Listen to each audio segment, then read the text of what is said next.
আসসালামু আলাইকুম, বিসমিল্লাহির রহমানির রহিম। আজকে আমি এসএসসি আইসিটি এর তৃতীয় অধ্যায় নিয়ে আলোচনা করব। তৃতীয় অধ্যায় হলো সংখ্যা পদ্ধতি ও ডিজিটাল ডিভাইস। আমরা আজকে সংখ্যা পদ্ধতির একটা রূপান্তর নিয়ে আলোচনা করব, সেটা হচ্ছে দশমিক থেকে অক্টাল।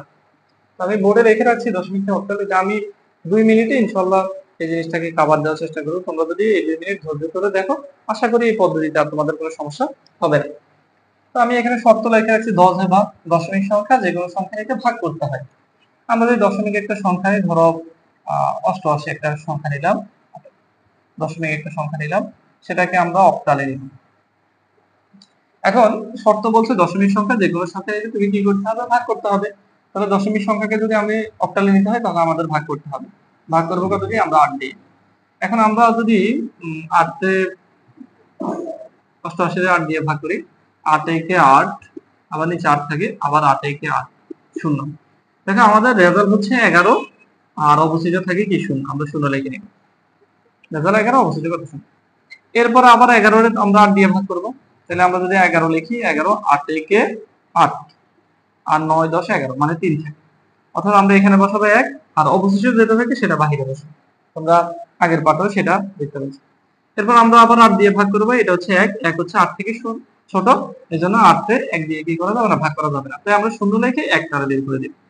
আমি আরেকবার এই বিষয়টা আচ্ছা, এখন রেজাল্ট হবে নিচ থেকে উপরের দিকে।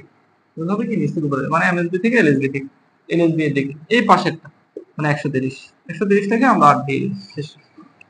আমি আরেকবার একটু বুঝে, আমরা 88 নিলাম, নেওয়ার পর সেটাকে কি করব? 8 দিয়ে ভাগ করব। 8 দিয়ে ভাগ করলে আমাদের রেজাল্ট আছে 11, অবশিষ্ট আছে 0। তাই আমরা 11টা এখানে বসাবো, আর অবশিষ্টটা বাইরে লিখব। এরপর আবার 11 আছে, 11টা আবার 8 দিয়ে ভাগ করলাম, 8 একে 8, আর অবশিষ্ট থেকে যায় কত? 3। এক যেটা আছে রেজাল্ট এখানে বসাবো, আর অবশিষ্টটা দাগ দিয়ে সামনে বসাবো। এরপর আবার 8 দিয়ে ভাগ করবে। 1 যেহেতু ছোট, 1 ছোট হওয়ার কারণে আমরা 1 কে মানে 8 দিয়ে ভাগ করা যাবে না, তাই 0 রেখে আমরা 1 কে কি করে নিচে বের করেছি।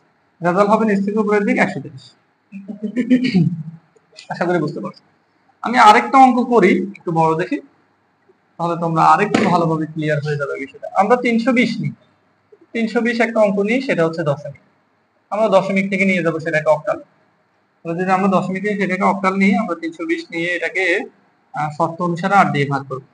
আমি এখানে 320টা 8 দিয়ে ভাগ করে নিই, 4 32, আর 0 এটা না হলে এখানে একটা 0 দিতে, মানে আমাদের দাঁড়াচ্ছে 40, আর নিচে হচ্ছে কত? 0।